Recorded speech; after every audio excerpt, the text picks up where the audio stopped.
โอเคเฮามาก้าวเข้าสู่ในคลิปที่2เนาะในคลิปที่2ตัวนี้เนาะจะบ่เห็นหน้าอาจารย์เด้อเพราะว่ามันจะบังเนื้อในคำถามหรือบทฝึกหัดของเฮาซะเฮาจะไปสู่ข้อที่1กันเลยเนาะข้อที่1กงรถคันนึงกงรถนึงเริ่มต้นเคลื่อนที่ปิ้นจากภาวะพักจนมีความไม่มุมคงที่อยู่ที่100ราเดียงต่อวินาทีในระยะเวลา20วินาทีจงคิดไล่ความเล็งมุมและมุมที่มันกวาดไปได้นั้นจะมีเท่าใดเนาะแน่นอนว่าในการแก้ฟิสิกส์ทำยิดหลานจะต้องอ่านโจทย์คืนให้ละเอียดดีๆซะก่อนว่าเพิ่นให้อย่างเฮามาแหน่เนาะหลังจากนั้นเฮาจึงเขียนข้อมูลว่าเป็นสัญลักษณ์ต่างๆตัวอย่างว่าถ้ามีเป็นความไม่มุมตัวนี้แม่นความไม่มุมปลายแม่นบ่หรือว่าความไม่มุมสุดท้ายเพราะว่ากงรถอันนี้เนี่ยมันเคลื่อนที่จากภาวะพักแม่นบ่แสดงว่าโอเมก้า0นั้นเท่า0เนาะและโอเมก้าที่หรือว่าความไวมุมสุดท้ายของมันเท่ากับ100ราเดียงต่อวินาทีในระยะเวลา20วิโจทย์เพิ่นอยากให้ซอกหาความเล็งมุมก็คือซิกมาและมุมที่มันกวาดไปได้ก็คือเตต้านี้ทำอิดเลยเพื่อซอกหาความเล็งมุมเฮาใช้สูตรใดยังจือสมผลการคันที่ปินบ่ให้เฮาเลือกเอามานำใส่ตัวที่มันเหมาะสมที่สุดเนาะ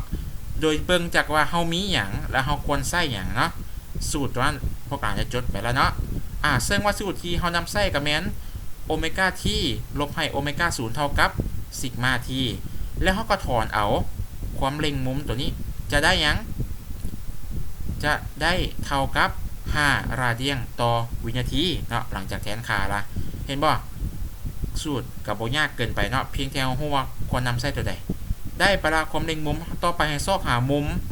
มที่มันเคลื่อนที่ไปได้หรือมุมกวาดหั่นเนาะมุมที่มันกวาดไปได้จะเท่ากับเท่าใดคือกันเด้อหลานสามารถใช้ตัวใดก็ได้เนาะที่มันเหมาะสมหรือคิดว่าตัวใดง่ายก็ใช้ตัวนั้นซึ่งกรณีของอาจารย์ได้ใช้ของสมผลตัวนี้มุมเตต้าเท่ากับโอเมก้า0คูณที่บวกให้ซิกมาที่กำลัง2ส่วน2และแน่นอนว่าโอเมก้า0ท่านเท่ากับ0ท่านเราจะแทนค่าได้ดังนี้เป็นเท่าไหร่ออกอยู่ 1,000 ราเดียงเนาะอันนี้เป็นมุมที่มันกวาดไปได้เนาะมุมที่มันหมุนไปได้นั่นเองเนาะบ่ยากเกินไปเนาะไปสู่ข้อที่2บัดนี้กงรถนึงมีรัศมี 2.25 เซนติเมตรกิ้งตามทางเพียงซื้อโดยบ่มีแห้งหุกถูด้วยความเล็งมุม 2.25 ราเดียงต่อวินาทีกับมัง2เมื่อมีความแห้งคงที่90 นิวตันกระทบใส่ตามลวงเส้นติดตั้งซากกับรัศมีจงคิดไล่โมมังอึ้งตึ้งของกงรถดังกล่าวโอเคเนาะอ่านโจทย์แล้วเฮามาเขียนซิงฮู้ดูถ้ามิฮู้ก็คือรัศมีของกงรถแม่นบ่ 2.25 เซนติเมตรให้เปลี่ยนทันทีเลยเด้อเพราะเฮาจะใส่หัวจะเป็นแมตเนาะให้เปลี่ยนอยู่หั่นเลยเดี๋ยวจังบ่หลงต่อไปแม่นฮู้ความเล็งมุมก็คือ 2.25 ราเดียงต่อวินาทีกำลัง2อาจารย์ขอโทษเด้อลืมกำลัง2นี่เด้ออาจารย์ขอโทษหลายๆเด้อต่อไปแม่นความแรงคงที่หรือก็คือความแรงที่มันกระทบใส่กันก็เท่ากับ90 นิวตันจงซอกหาไอหรือว่าโมมังอึ้งตึ้งของรถดังกล่าวอาจารย์ได้บอกเอาไว้ในสมองก่อนนี้แล้วเนาะในการซอกหาโมมังอึ้งตึ้งเขาต้องอิงใส่ลักษณะหรือว่ารูปร่างของวัตถุดังกล่าวและวัตถุนั้นเป็นกงรถมีลักษณะคือจังได๋เป็นวงม้วนแม่นบ่ซึ่งเขาจะเบิ่งอยู่ที่ตารางของโมมังอึ้งตึ้งเขาจะนำใส่ตัวนี้เนาะถ้าวัตถุเป็นท่อบางหรือว่าเป็นวงม้วนและมีมวลสาร M รัศมี Rให้เฮาใส่ก็คือ I เท่ากับ M คูณ R กับทั้ง2 R ตัวนี้ก็คือรัศมีของกงรถนั่นเองเด้อเฮาจะได้ในการซอกหาโมมังอึ้งตึ้งก็คือ I เท่ากับ M คูณ R กับทั้ง2แล้วบัดนี้ติดปัญหาพอดีว่า M เนี่ยซอกอยู่ไสมวลสารซอกจากไส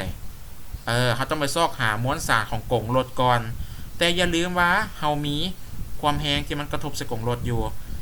มี F มี M เฮาต้องซอกหาจากไสซอกหาจากสูตรของ F เท่ากับ M คูณ A แล้วเฮาก็ถอนเอามันบ่ซึ่งว่า A นี่เด้อความเร่งอันนี้มันความเร่งของการเคลื่อนที่ซื้อจะเท่ากับซิกมาคูณให้ R หรือว่าคูณให้รัศมีอันนี้เป็นบทเรียนของม.5 จะจื้อไว้เด้อ A เท่ากับซิกมาคูณ R ตัวนี้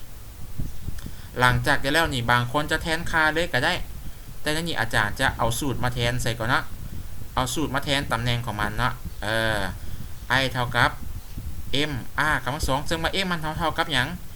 F ส่วนให้ซิกมา R จะได้แบบนี้ R กับ R อาจารย์คัดออกไปได้เขาจะแทนค่าได้ก็คือออกเป็นเท่าไหร่ 0.9 หัวน้อยเป็นกิโลกรัมแมตรกำลังสองเนาะอันนี้ก็เป็นข้อที่2บ่ไว้เกินไปเนาะถ้าไว้เกินไปก็หยุดแล้วก็เพิ่งเบิ่งก่อนเด้อเบิ่งนำไปเทละโตเนาะไปสู่ข้อที่3กงรถมีมวลสาร5กิโลกรัมรัศมีของกงรถหันแม่น20ซนซึ่งกำลังเคลื่อนที่ปิ้นด้วยความไว210รอบต่อนาทีเนาะหรือว่ามันกำลังใช้เวลา1นาทีหมุนไปได้210รอบเนาะเมื่อมีแรงบิด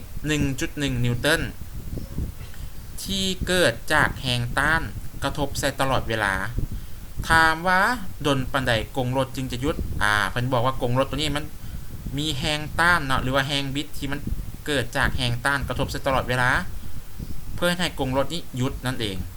คำว่าหยุดนี่หมายความว่าความไวปลายของมันนี่เท่ากับ0แม่นบ่หรือว่าโอเมก้าที่เท่ากับ0เขียนสิงเอาฮู้ก่อนเด้อเฮาฮู้มวลสารฮู้รัศมีของกงรถและฮู้ว่าความไวทับอิฐของมันเท่าไหร่210รอบต่อนาทีแต่อาจารย์จะอธิบายต่อตัวนี้เนาะและฮู้หยังแรงบิดนี่เป็นหยังคือเป็นค่าลบตัวนี้เพราะว่ามันเกิดจากแรงต้านแม่นจะมีทิศปิ้นกันกับทิศเคลื่อนที่ของวัตถุมันจึงเป็นค่าลบเนาะอาจารย์ได้นี่ใส่ลบ 1.1 นิวตันแมตรไว้ก่อนเพื่อจะให้ซอกหาเวลาบัดนี้ถ้าบิดเลยเฮามาอธิบายอันนี้ก่อนโอเมก้าตัวนี้ล่ะปกติหัวหน่วยเป็นราเดียนต่อวินาทีแม่นบ่เฮาจะแปลงจาก210รอบนะต่อนาทีนี้เป็นราเดียนต่อวินาทีได้ไงเบิ่งตามอาจารย์นะสูตรที่เฮานำใส่มันตัวนี้แต่ว่าเฮาต้องมาแปลงโอเมก้าก่อนถ้าบิดนี่หัวหน่วยของมันน่ะเป็นรอบต่อนาทีให้เฮาแปลงเป็นราเดียนต่อวินาทีโดยการคูณ